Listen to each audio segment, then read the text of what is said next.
Good morning, distinguished guests, parents, masters and scholars of the oldest school in continuous existence in North America.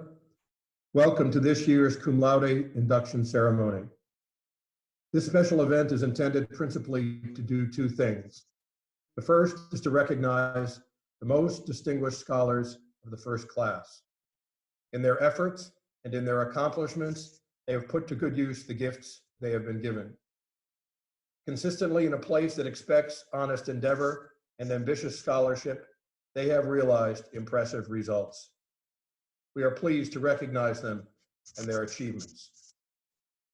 The second purpose of this annual ceremony is in many ways the more consequential, for it involves everyone else on this Zoom.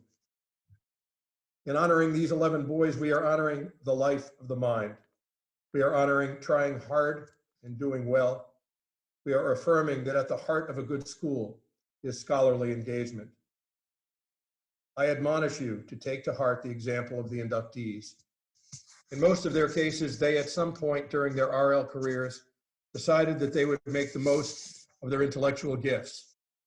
And thanks to discipline, passion, know-how, and the able assistance of masters and fellow classmates, not only consistently achieved honors grades, but along the way came to delight in the pursuit of the truth, the unanswered question, the interconnectedness of things.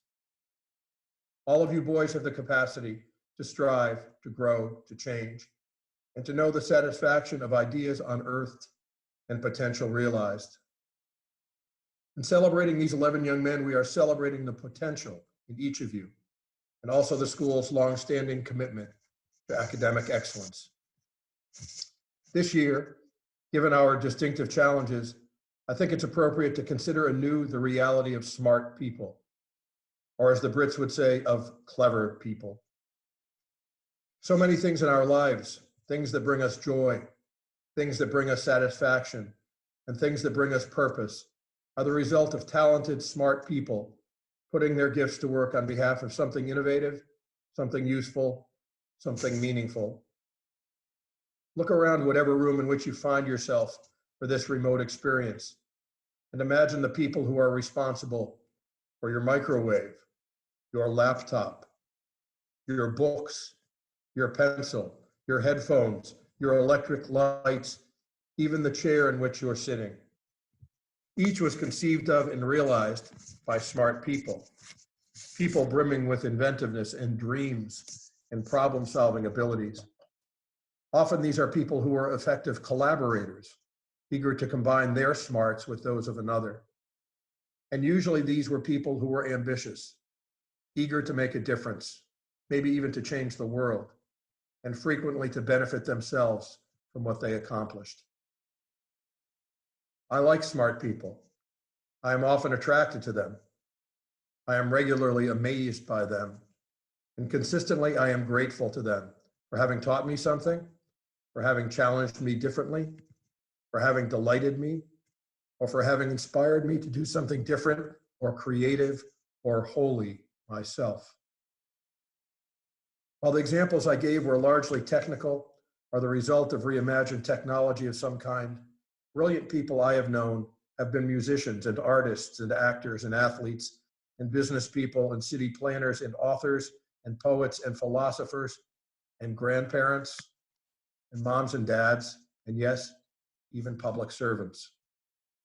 Some of my favorite smart people over the years have been my colleagues, deep in their knowledge and passion about a particular discipline, but broad in their appetite for varied ideas and divergent perspectives.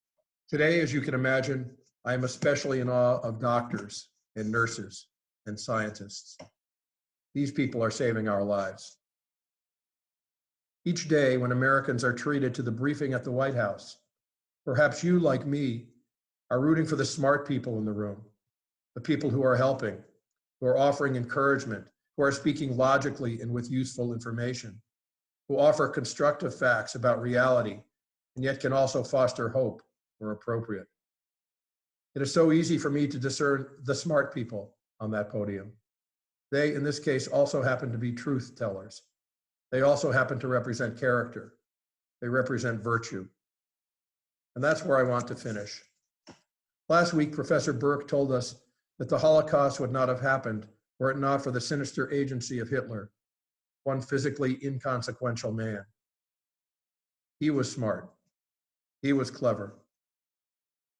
He was also bigoted. He was an amazing orator. He was an egomaniac. He was ambitious. Even as we celebrate the achievements of the Cum Laude inductees today, we acknowledge that they are smart and that they have largely put their God-given gifts to good use. But as seniors in particular, assess your classmates in this special club. You know better than we, those who are smart and also industrious, also responsible, also generous, also kind, also funny, also adventurous, also courageous, also virtuous. Smart people can put their smarts to good use. Smart people can do for others and for humankind. Smart people can glory in the life of the mind, learning for its own sake and generating scholarly striving for others. But smart people can also make wars and foster genocide and exacerbate the unjust distribution of wealth. Smart people perhaps are most dangerous and surely most disappointing when they fail to utilize their smarts, when they acquiesce in the mediocrity all around them, or fail to call out that which is wrong, that which is evil, that which is destructive. You're in a place crawling with smart people, in a place empowering of talented souls of all kinds, in a place of all sorts of possibility, good and bad. I implore you to reflect upon what it is that you have been given and what it is you will do with those gifts. It is safe to say that these times require smart people who are also good and who are committed to great causes. Now please welcome the president of the Roxbury Latin chapter of the Cum Laude Society, Mr. Josh Service. Good morning, and thank you all for being here. I hope you and your family and loved ones are well, and that you've been able to find comfort and support from those closest sources. In these uncertain times, I am particularly happy that we are gathered today for one of the school's annual rituals, a hall honoring the life of the mind and those members of the senior class who have achieved special distinction in their academic and intellectual pursuits. In these ways, today's hall marks for all of us a potential reaffirmation of what we aim to do in our school lives each and every day, teacher as much as student, even across these remote distances. And that is to work to our fullest capacity, to engage meaningfully with the people and ideas around us, to offer inventive solutions to challenging problems, to embrace the means to understanding as much as that end goal, and to make the very best of our circumstances as well as our ability. In inducting this year's Cum Laude Society members, we all might strengthen our own approaches to our schoolwork and school life. As you may know, the Cum Laude Society is a national association dedicated to honoring scholastic achievement in secondary schools across the country, nearly 400 chapters in all. Its aims and values very much mirror ours, with emphasis on academic rigor and accomplishment, as well as character. Its history, too, shares ties with ours, beginning with one founder and growing into a living example of that single figure's vision. I'd like to read a portion of that history here today, providing what I hope is some familiarity when so much seems unknown, as well as recognizing the senior recipients of this honor and reminding all of us of what ought to be behind the work we all do here together, no matter how remote we may feel.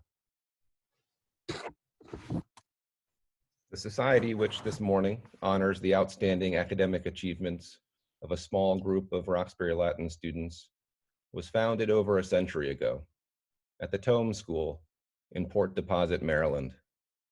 It grew out of the strong conviction of one man, Tome's director, Dr. Abram W. Harris, that scholastic excellence should earn at least as much recognition as that already accorded success in athletics and other extracurricular activities.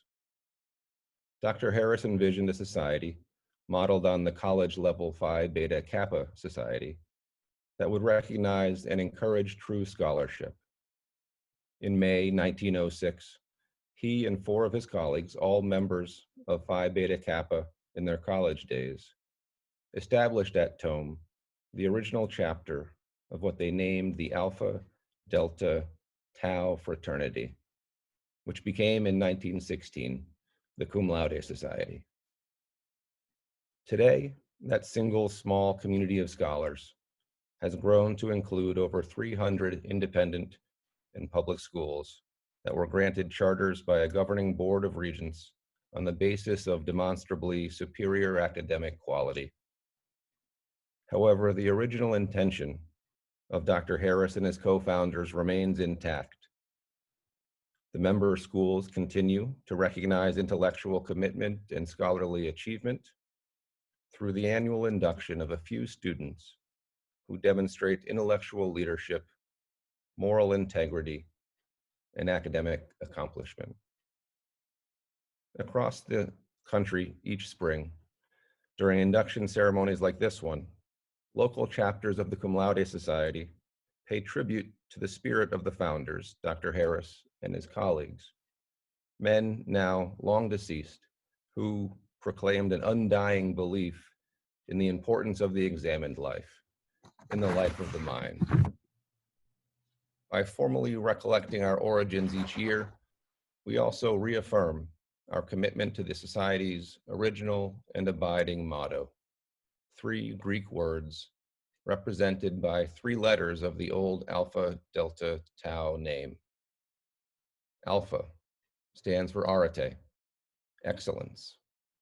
Excellence of character as well as mind, certainly not merely a self-serving pursuit of academic credentials, but rather a robust engagement with life's moral and intellectual questions.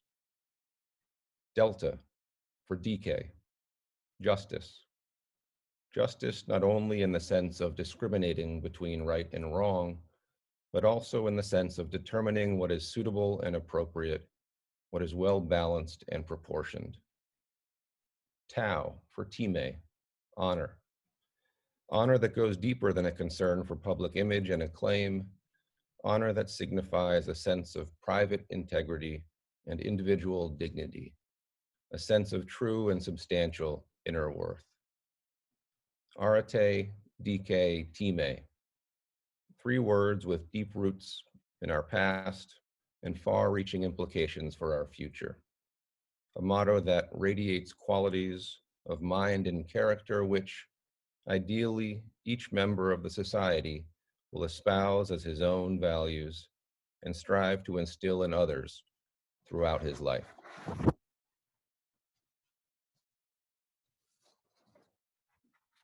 Now, it is my privilege to recognize officially the 11 senior inductees into the Cum Laude Society.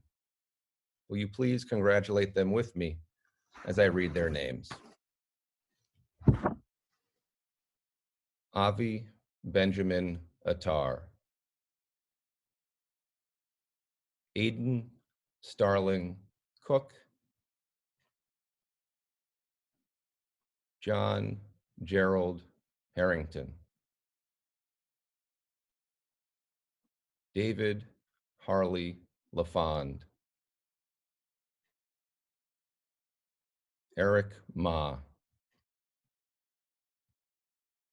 Liam Phelps O'Connor. Ian Ross Richardson.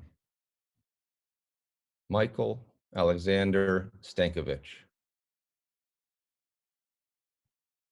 Jonathan Francis Weiss. Andrew Zhang. Christopher Grant Zhu. Congratulations to the 2020 inductees of the Roxbury Latin chapter of the Cum Laude Society. Thank you.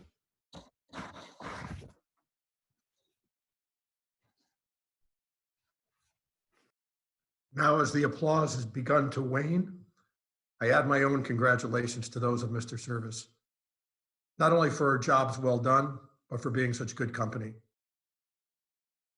I would miss an opportunity right now if I didn't also congratulate the other members of the senior class.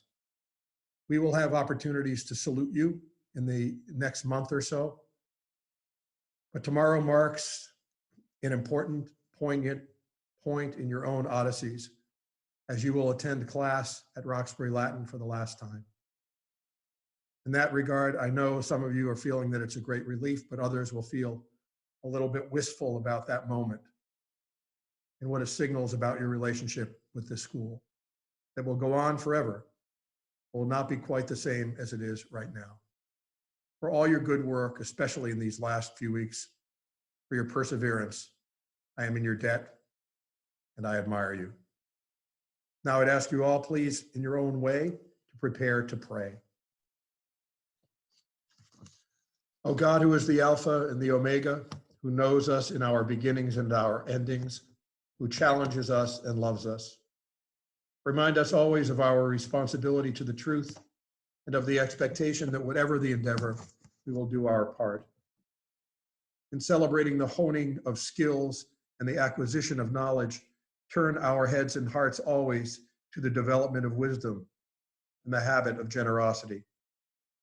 As we acknowledge the manifold gifts that we have been given, teach us always to have grateful hearts and to ensure that these gifts evermore be put to the service of justice, compassion, and charity. In these ways, let our light shine brightly in illuminating all that is good, all that is righteous, all that is loving. Amen. And now with those who happen to be with you today, please pass the peace.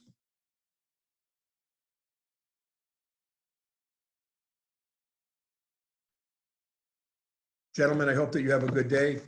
Please conclude this morning's hall with a rowdy singing of the Founder's Song.